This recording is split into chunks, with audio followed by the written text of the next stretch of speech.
következő műsorszámot az 5. évfolyam angolos tanulói adják elő, akik Beatrix Potter Nyúl Péter című meséjét mutatják be angol nyelven. A gyerekek 2 éve tanulják az idegen nyelvet, és nagy lelkesedéssel készültek a produkcióra. Felkészítő tanáruk Farkasné Parra Géva. Fogadják szeretettel!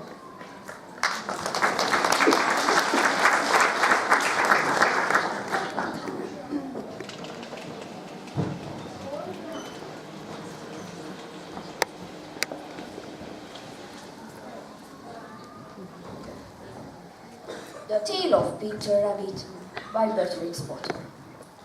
Once upon a time, there were 4 little rabbits, and their names were Flopsy, Mopsy, Cottontail, and Peter.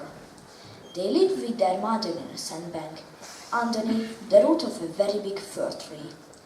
"Now, my dears," said old Mrs. Rabbit one morning, "you may go into the fields or down the lane, but don't go into Mr. McGregor's garden. Your father had an accident there. He was put in a pie by Mrs. McGregor. Now run along, don't get into mischief. I'm going out."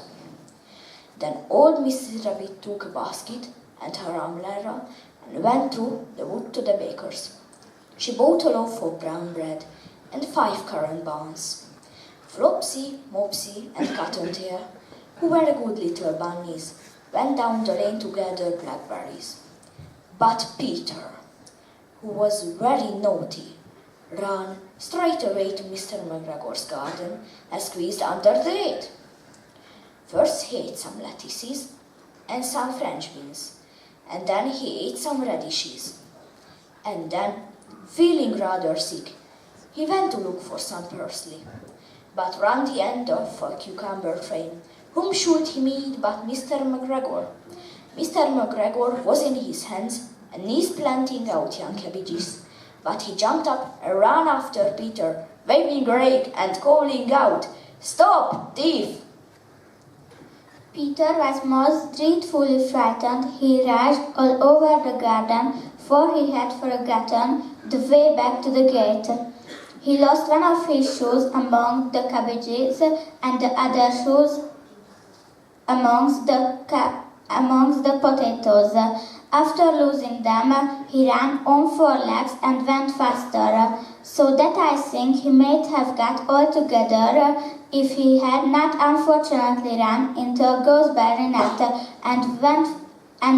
and got caught by the large buttons on his jacket. It was a blue jacket with brass buttons, quite new. Peter gave himself up for lost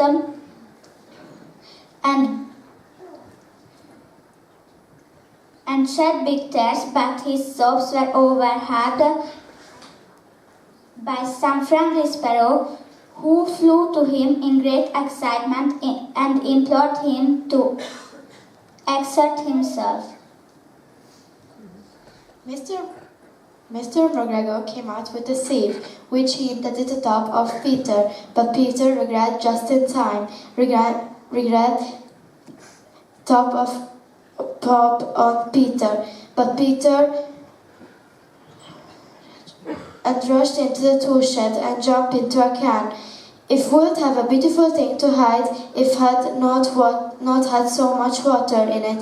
Mr. McGregor was quite sure that Peter was someone in the tool shed, perhaps hiding under the flower pot. He began to turn the theme over carefully, looking under each, presenting Peter's needs.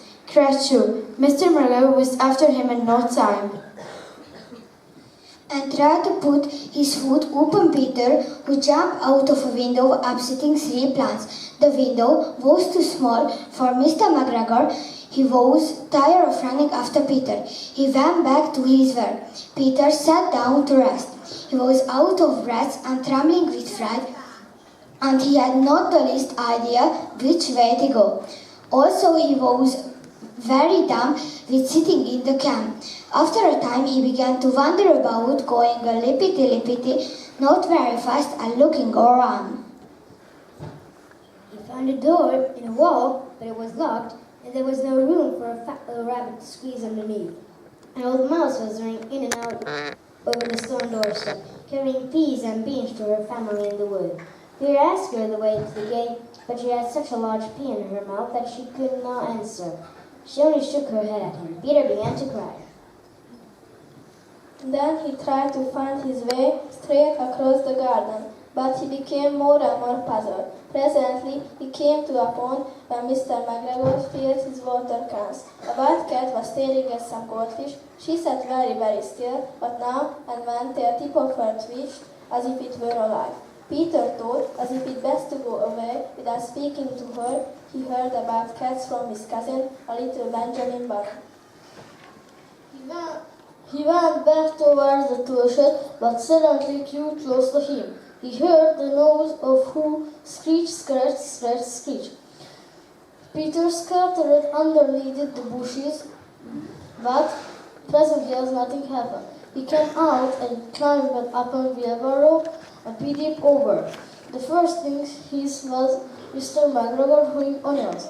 His back was turned, Peter, and behind him was the gate. Peter got down very quietly of the wheelbarrow and started running as fast as he could go, along a straight walk behind some black currant bushes. Mr. McGregor caught sight of him at the corner, but Peter did not care. He slipped underneath the gate and was safe at last in the wood outside the garden. Mr. McGregor hung up the little jacket and the shoes for a scarecrow to frighten the blackbirds. Peter never stopped running or looked behind him till he got home to the big fir tree. He was so tired that he flopped down upon the nice soft sand on the floor of the rabbit hole and shut his eyes. His mother was busy cooking. She wondered what he had done with his clothes.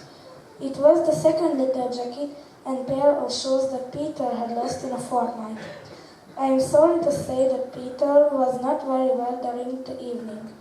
His mother put him to bed and made some chamomile tea, and she gave a dose of it to Peter. 1 tablespoonful to be taken at bedtime. But Flopsy, Mopsy, and Cottontail had bread and milk and blackberries for supper. The end.